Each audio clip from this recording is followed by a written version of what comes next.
Qu'est-ce qu'une égalité mathématique?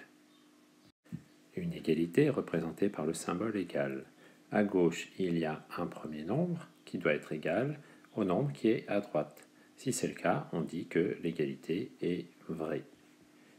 Mais si un des deux nombres n'est pas égal à l'autre, on dit que l'égalité est fausse. Lorsque l'on s'en rend compte, on utilise le symbole n'est pas égal.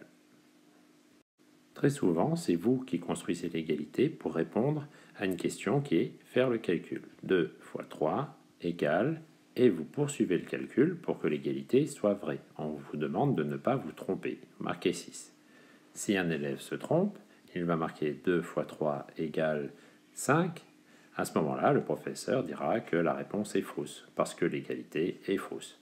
Un autre type d'exercice est vérifier une égalité. Par exemple, vérifier l'égalité 4 fois 2 moins 6 égale 5 moins 3. Qu'est-ce que cela veut dire? Le mot vérifier veut dire est-ce que c'est vrai ou non? Autrement dit, est-ce que l'égalité ci-dessous est vraie ou fausse? Donc il va falloir le justifier. Comment va-t-on procéder? Attention à la rédaction. L'égalité a deux membres, un à gauche et un à droite. Et je ne sais pas si ces deux membres sont égaux, donc je n'écris pas encore le symbole égal. Je calcule d'abord le membre de gauche, donc je fais la multiplication en premier, 8 moins 6. Là, je peux utiliser le symbole égal parce que je suis sûr de mon calcul, et c'est donc égal à 2.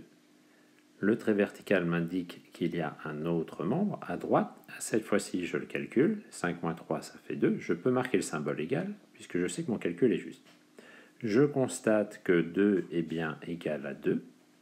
Donc, le membre de gauche est bien égal au membre de droite. Je vais donc pouvoir dire que l'égalité est vraie. Ça sera ma conclusion.